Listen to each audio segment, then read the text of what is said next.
जी, अस्सलाम वालेकुम। एग्रीविजन की तरफ से हम डॉक्टर साहब से कुछ अहम सवालात करेंगे। आज एक अहम मौज़ू है कि डॉक्टर साहब हमें बताएँ कि जो स्मार्ट खादें हैं, स्मार्ट फर्टिलाइज़र के नाम से कुछ जो मार्केट में लोग हैं वो कन्विंस कर रहे हैं फार्मर को। तो क्या ये ज़मीन के लिए इतनी हेल्पफुल हैं कि ये 10 केजी का जैसे बैग बना रहे हैं, हर तीनों किस्म की खादें हैं, यूरिया है, पोटाश है। तो आप क्या समझते हैं ये इतनी ज़मीन की इससे ज़मीन बेहतर होगी?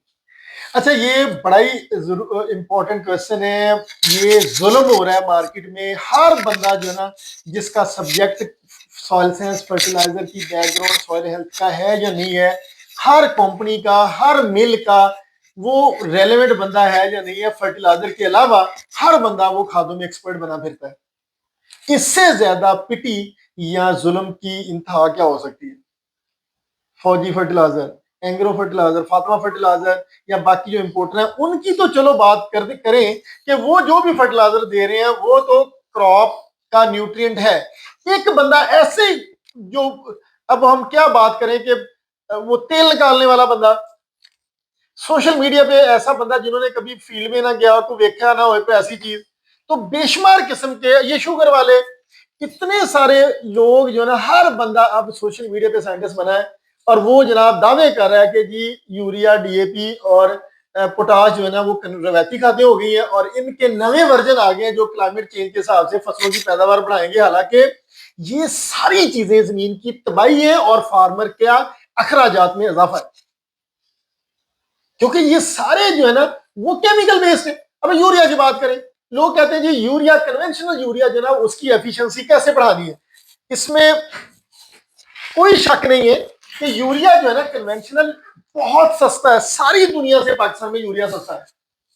4,4200 का यूरिया मिल रहा है और आप कहते हैं कि यूरिया वो कन्वेंशनल है। आप वही बोरी को, यानी वो ये यूरिया की बोरी लेके एक बोतल में घोल देते हैं, 10 किलो बोतल में, 10 लीटर की बोतल में 5 किलो 6 किलो यूरिया घोल के और साथ में कहते हैं कि हम अमाइनो एसिड मसाले लगा दें, ओफो टेक्नोलॉजी लगा दें और उससे वो जो 5 किलो जो बोतल में 10 लीटर की कैन में यूरिया घोला हुआ है, वो आपको लगता है कि वो एक यूरिया की बोरी का मुकाबला करेगा? वो सर क्या करते हैं लोगों के वो रिजक के साथ, फार्मिंग के साथ खिलवाड़ ना करें। कैसे एक यूरिया जो 23 किलो एक बैग यूरिया की बोरी दे रही है और आप समझते हैं कि 5 किलो आपका जो मसाला है जिसमें पता नहीं मिठे सौदे हैं, खुश्क सौदे हैं, जिसमें माइनो एसिड है, ओफो टेक्नोलॉजी है, ह्यूमिक एसिड है, क्या वो कैसे हो सकता है कि वो आप 23 किलो की यूरिया की बोरी का मुकाबला करें जो 4,000 में? आप भी 5 किलो की खाद लिक्विड कैन में घोल के 2,500-3,000 रुपए की दे रहे हैं, फार्मर को बेवकूफ बना रहे हैं। रवैती खादों की एफिशिएंसी बढ़ाई जा सकती है और बढ़ाने के लिए सबसे बेस्ट यह है कि वेस्ट डिकम्पोजर यूज करें। वेस्ट डिकम्पोजर के साथ आप बायोएक्टिव सल्फर यूज करें। हम 20 दफा बता चुके हैं कि यूरिया की जो कंपेटिबिलिटी है वो एच आयन बेस्ड है। अमोनिया वोलेटिलाइजेशन, दो वजह से यूरिया लॉस हो रहा है, हाई पीएच और high temperature. No doubt temperature 25 degree cross कर रहे हैं, तो आज के मौसम में जब आप प्लेन यूरिया छटा देंगे तो यूरिया ने लॉस होना है।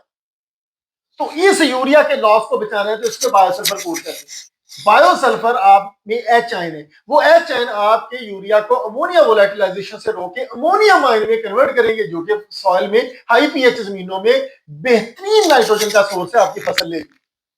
और वो 500-600 रुपया खर्चना है और आपका 23 किलो यूरिया मिलेगा। याद रखें, जब तक आप अपनी फसल में रिक्वायर्ड जो न्यूट्रिएंट हैं, जो जरूरत के न्यूट्रिएंट हैं, nitrogen, phosphorus, potash, micro nutrient, वो नहीं ऐड करेंगे, आप कभी भी पैदावार नहीं ले सकते। इस तरह के जो नजूमी हैं, जो सोशल मीडिया के सूडो साइंटिस्ट हैं, आप इनकी बातों में आके इनकी जो 10 लीटर की कैन लेंगे, वो 10 लीटर की कैन 5 किलो यूरिया प्रोवाइड करेंगी, वो 23 किलो यूरिया कभी भी प्रोवाइड नहीं कर सकती और कभी भी आपका पोटेंशियल जो ना वो आप अचीव नहीं कर सकेंगे।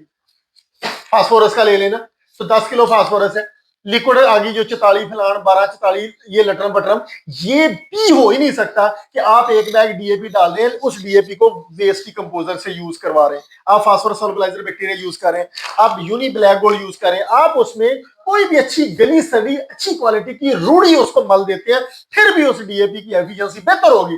और वही डीएपी या वही एमएपी आपको एक कैन में घोल के दे दी जाती है और साथ में कहते हैं जी माइनो एसिड। माइनो एसिड तो 100 रुपए का है, ह्यूमिक एसिड 100 रुपए का, आपने लिग्नाइट ऐड कर दिया, बल्कि ये सारी चीजें ऐड कर दी। आपको लगता है कि एक 5 लीटर की 10 लीटर की कैन में, जिसमें आपने वही खाद्य रवायती या फास्फोरिक एसिड है, या आपने एमएपी को घोला हुआ है, और आप लोगों को बेवकूफ बना रहे हैं कि 2,500-3,000 रुपए की ये 5 लीटर या 10 लीटर ले ले, इसमें 2-2.5 किलो जो फास्फोरस है आपकी फसल की जरूरत पूरी कर देगा।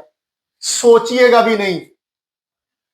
आप फार्मर का इनपुट कॉस्ट बढ़ा रहे हैं, जमीन की तबाही का बायस बन रहे हैं। आपने कोई एक्सपेरिमेंट नहीं किया कि आप सॉइल की हेल्थ पे बात करें। आपका बैकग्राउंड ही नहीं है फर्टिलाइजर का कि आप फर्टिलाइजर की रिकमेंडेशन दें। क्या गवर्नमेंट ऑफ पंजाब सफरी डिपार्टमेंट ने जो रिकमेंडेशन दी है, वो अगर मैं गंदम की बात करूं तो गंदम में नाइट्रोजन आपको 120 किलो पर हेक्टर चाहिए, 120 से 150 किलो पर हेक्टर 2.5 एकड़ का, 90 किलो फास्फोरस चाहिए पर हेक्टर, 60 किलो पोटाश चाहिए पर हेक्टर, यानी 2.5 किलो की रिकमेंडेशन दे रही है। गवर्नमेंट ऑफ पंजाब की रिकमेंडेशन है।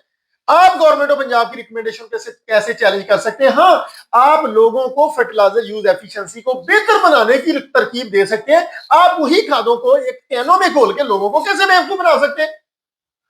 गलत कर रहे हैं, लोगों के साथ ज्यादती कर रहे हैं। तीसरा पोटाश की बात करें तो वही पोटाश आप कहते हैं जो 7500 7,500 रुपए की एमओपी इतनी सस्ती है, आप उसको वेस्ट डिकम्पोजर में डिसॉल्व कर लें, आप उसको बायोएक्टिव सल्फर के साथ मल लें, आपका वही एमओपी एसओपी बन जाएगा। और आप कहते हैं जी 5 लीटर की कैन जिसमें 2-2.5 किलो से ज्यादा पोटाश नहीं है, वो गंदम के बालियों जैसे दाने खोशे भर देंगी, गंदम के दाने मोतियों जैसे हो जाएंगे। ऐसे कैसे? आप अपनी आप अपनी पोजीशंस का नजायज फायदा उठा रहे हैं। आपको राइट ही नहीं है कि आप गवर्नमेंट ऑफ पंजाब की जो रिकमेंडेशन है हर क्रॉप के लिए, जो सफरी सॉइल फर्टिलिटी रिसर्च इंस्टीट्यूट की रिकमेंडेशन है हर क्रॉप के लिए नाइट्रोजन फास्फोरस पोटाश माइक्रोन्यूट्रिएंट की, आप उसको चैलेंज कर रहे हैं और आप जमीन की तबाही का बायस बन रहे हैं। इससे ज्यादा कुछ भी नहीं है।